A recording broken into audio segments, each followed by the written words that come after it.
Здравейте, странници от далечни земи, Malt Mates of Old.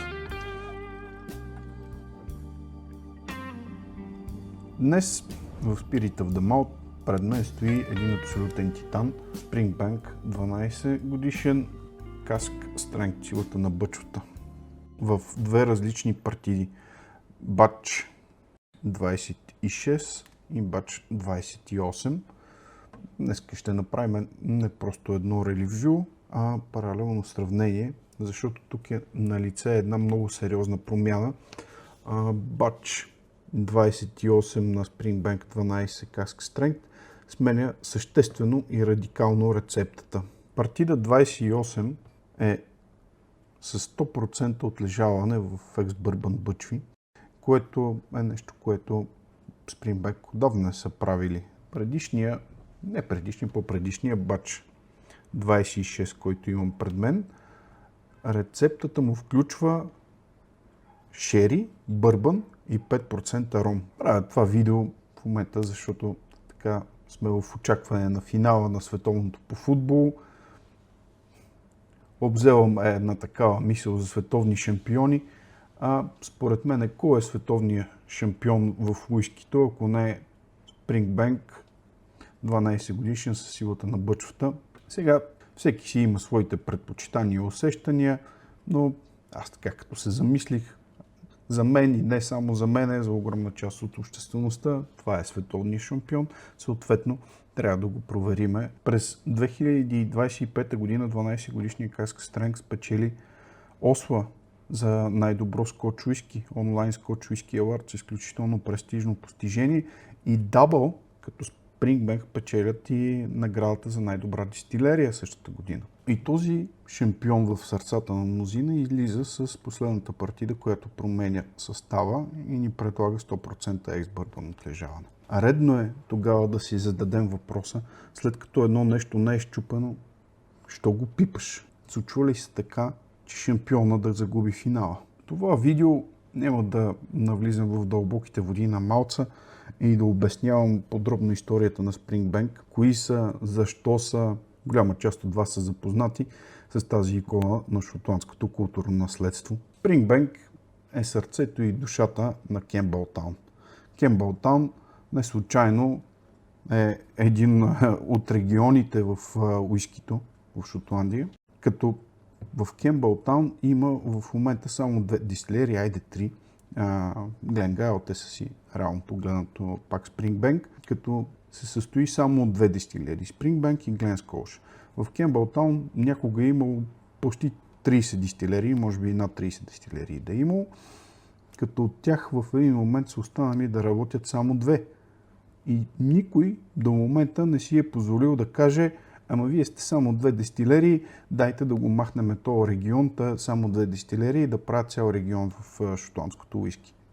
Да, но са толкова характерни, че никой вече сигурно 100 години не е казал: дайте да махнем този регион, Кембълтаун, там има само две дистилерии. Springbank са малка дистилерия, семейно притежавана.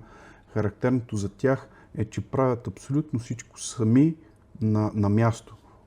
От мълцуването до бутилирането, всичко се прави на място при тях. Това е, доколкото знам, единствената така дестилерия в Шотландия.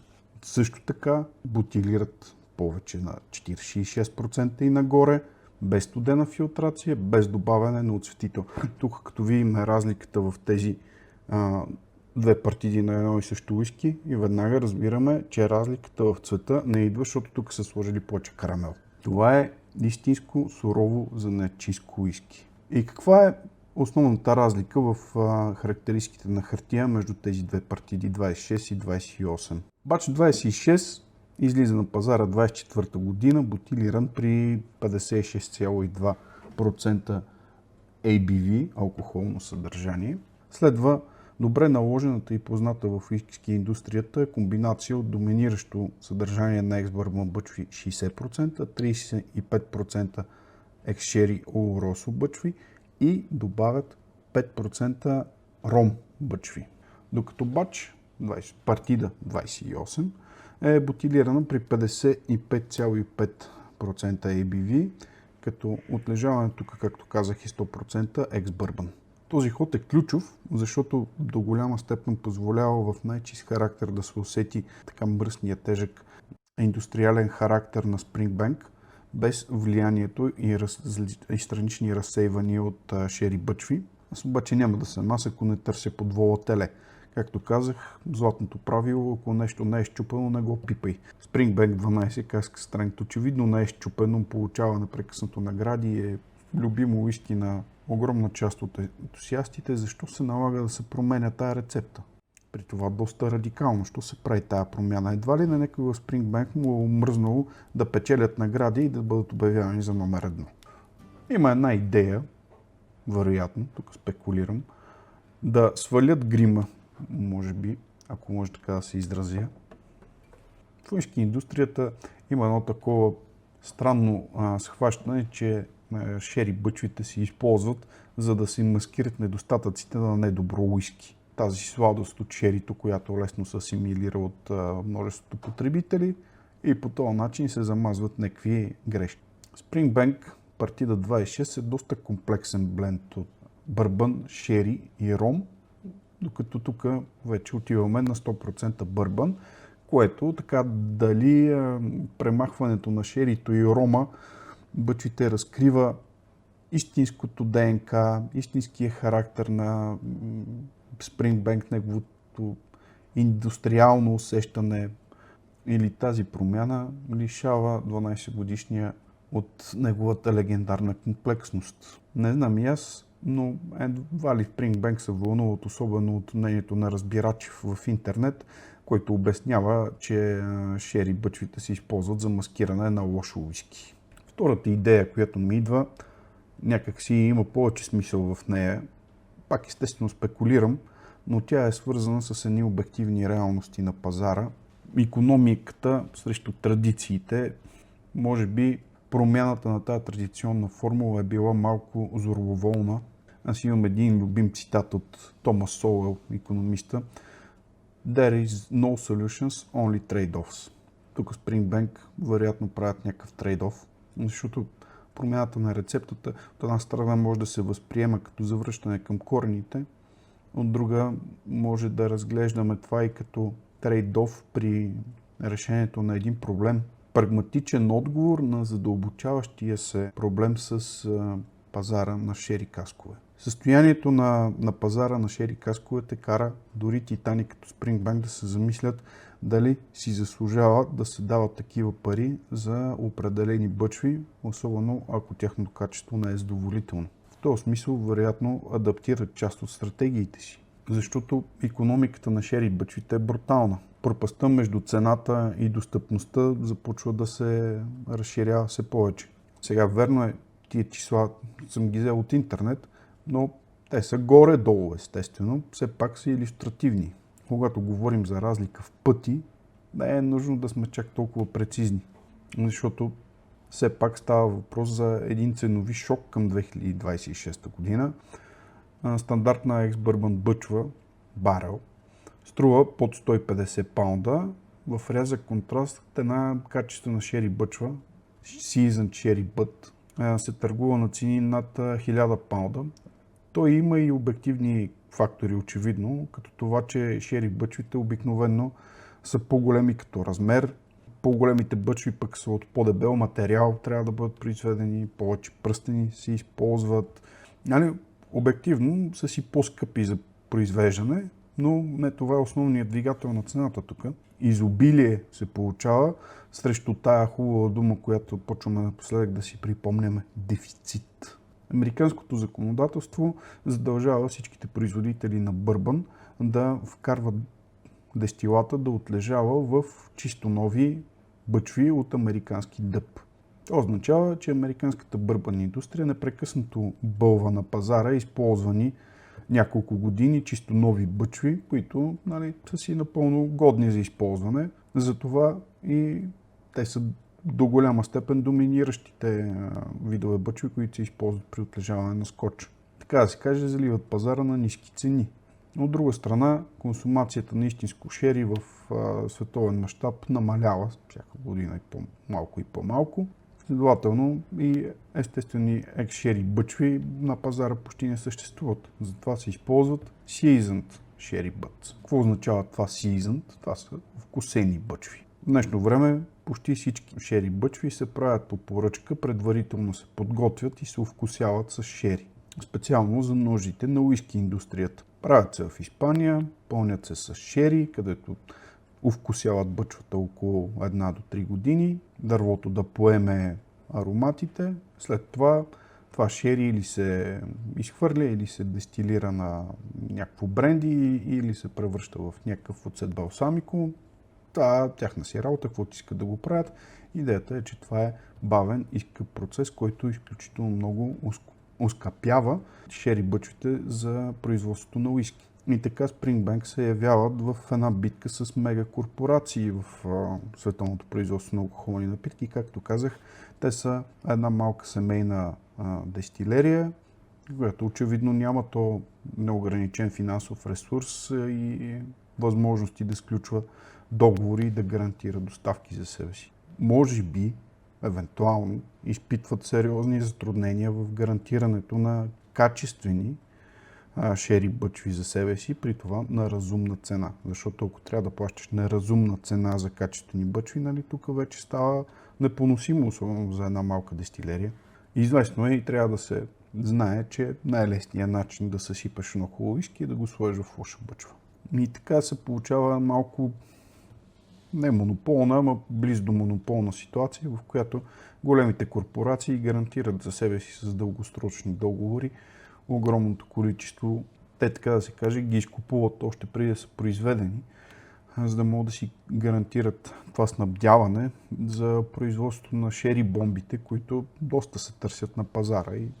И тук Springbank са изправени пред една дилема. Нали? Възможно е да са направили тук един трейд-оф, малко зороволно, защото какво се получава? Дилемата е, те или трябва да използват не топ-тир шери бъчви, ако приемем, че нямат достатъчно от тях, или трябва да преминат към някакъв друг тип висококачествени бърбан бъчви, могат да се снабдят с тях на разумна цена, а това ще им позволи дестилата да говори сам за себе си. И така. И третата ми мисъл, която ми идва, е един тип малко бунт срещу сладкия стандарт, който така се налага доста в уиски индустрията. Масово се налагат тия шери бомби, които се приемат много добре на пазара, търсят се. Както на всички ни е ясно, масовия вкус разчита на сладичкото, а Springbank тук може би тръгват нарочно в противоположната посока. Не, че бърбана не е сладък, но не е шери бомба. Така един вид умишлено да се противопоставят на съвременните тенденции.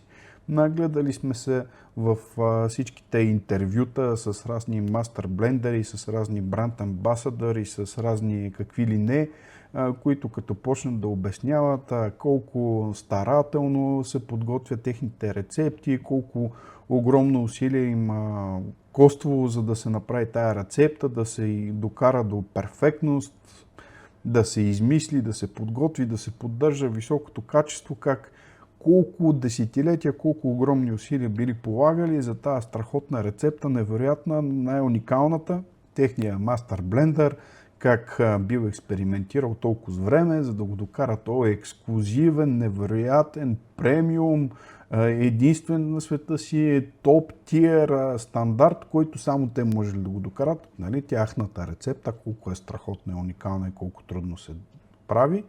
И тук Springbank може би правят точно едно такова предизвикателство и им казват, без да го казват, айде пък да видим, ако смениме радикално рецептата от 60% бърбан, 35% шери, 5% ром и го направим 100% екс-бърбан бъчвите, дали пак няма да се получи хубаво уиски. Дали правенето на хубаво уиски не е повече умение, отколкото следването на там на някаква рецепта, която някой бил измислил. И това, ако е вярно, ще е абсолютно гавра с труп на уиски индустрията. Ние ще си сменим рецептата радикално и уискито ни пак ще е топ, с което опровергават всичките тия лабализми, съчинени там по някакви офиси на рекламни компании. Springbank се фокусират върху философията, върху дестилата и това, което правят с него. И това естествено се харесва на хардкор ентусиастите, които недолюбват особено тия големи конгломерати. И тук, освен да направим една паралелна дегустация, като първо ще започна с по-старичкото, от което вече съм си глътнал така по-солидно количество, бач 26. Естествено, пак няма да се правя на някакъв невероятен дегустатор, който с едно подушване ще направи ревю. Подготвил съм си мислите предварително от времето прекарано с Springbank на нос. При 26-та партида, както виждаме, е по-тъмничка. Силата се усеща още на носа. Почва с ванилия и усета за характерния индустриален характер на Springbank, който не знам и аз точно как се описва.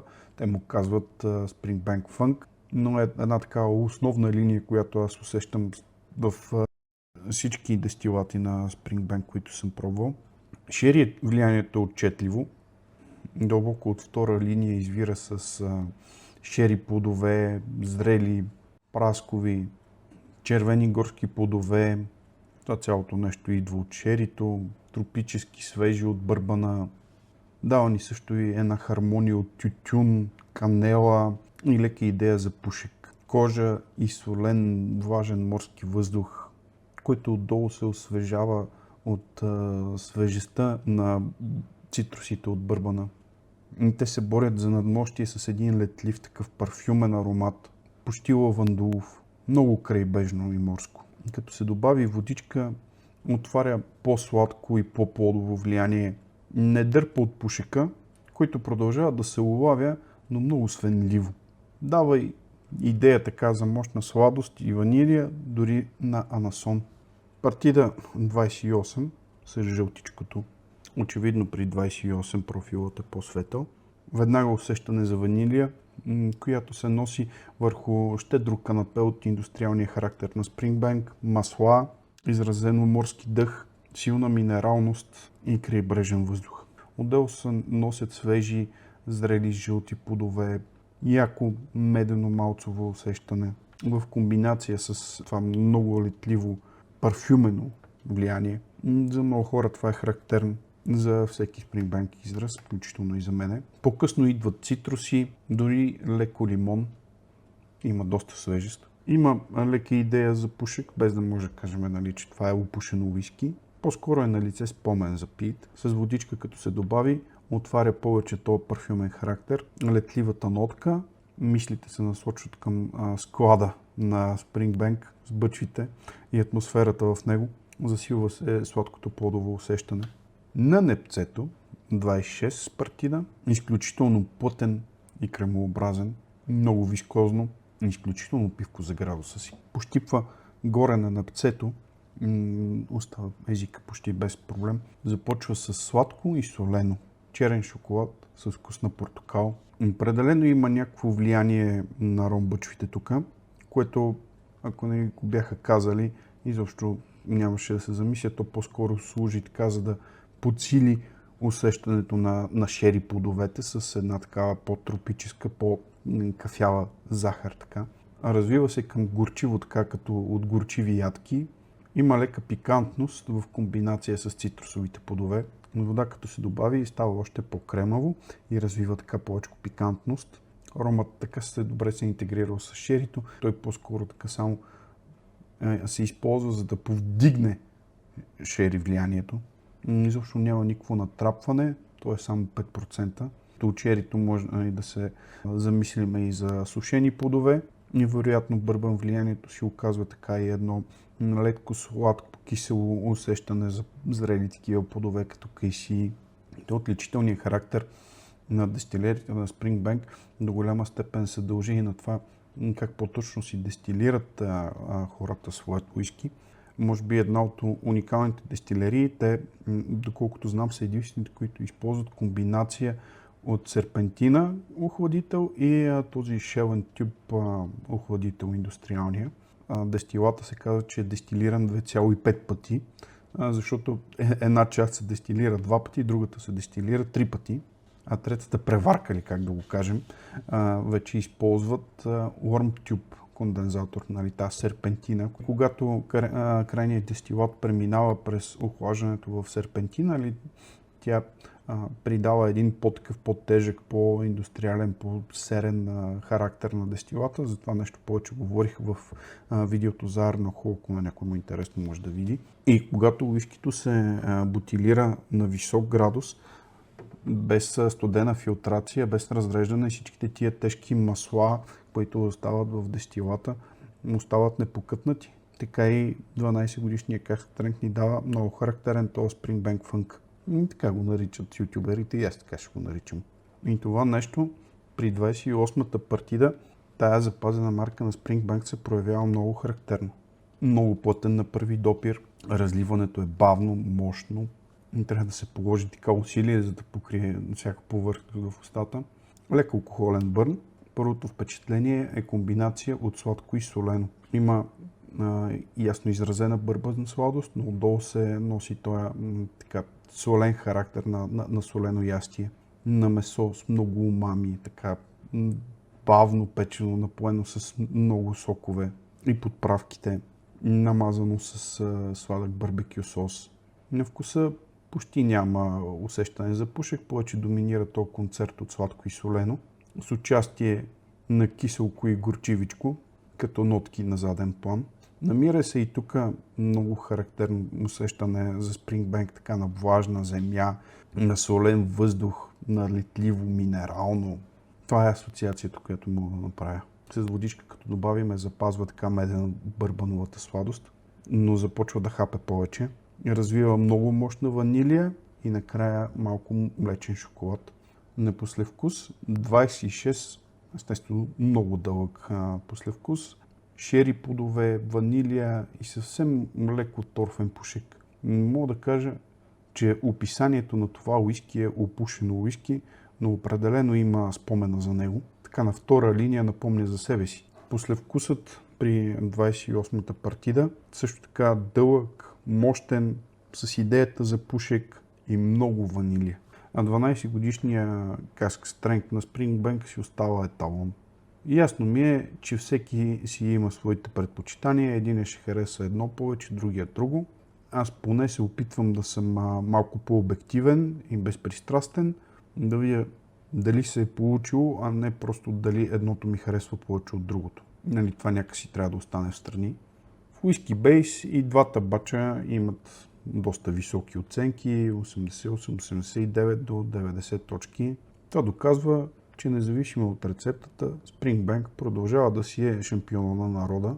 Springbank 12 Cask Strength е една перфектна композиция, според мен, по начина, по който Моцарт е перфектен композитор. Не е толкова какви невероятни вкусове има и каква невероятна комплексност. Не е толкова някакво невероятно развитие, което ще се намери, колко дълго и колко невероятно отлежавало. Все пак 12-ката каска е доста грубичко и безапелационно. Ясно ми е, че това не е уиски, което е за всеки. Но ако наистина си ентусиаст, по-впечатляващо в него е колко малко недостатъци могат да се намерят. Колко трудно може да се намери кусур. Колко трудно някой може да каже, аз това бих добавил, онова бих премахнал, без всъщност да се отнеме от цялостната композиция и тя да стане по-зле, а не да я направи по-добра. Имаше един филм на времето за Моцарт, доста стар, Амадеус.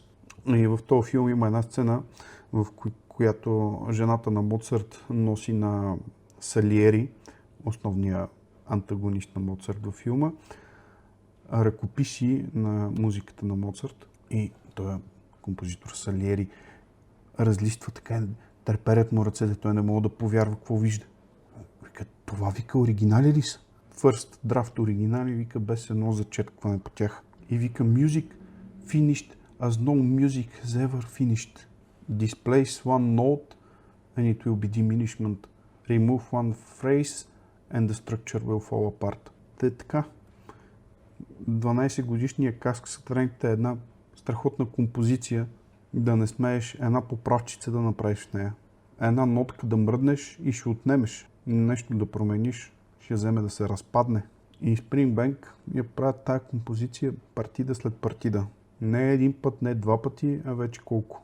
При положение, че непрекъснато променят рецептата, нали? Това не е първият път, в който променят рецептата. И всеки път се получава мастерпис. Може би единственият кусур е, че адско да се здобиеш с бутилка, ама то това не зависи от тях. Да не слагам сега и аз катран в кацата с меда, но това има капацитета, те повече могат да произвеждат, но не искат. Това е, приятели, да не съм ви оттекчил много, но оцелелите до тук мога да предложа да видят и видеото, което направих на две други майсторски издръжчета, Senake Cask Strength и Senake в едно видео. На здраве и до скоро, както винаги, качеството преди количеството.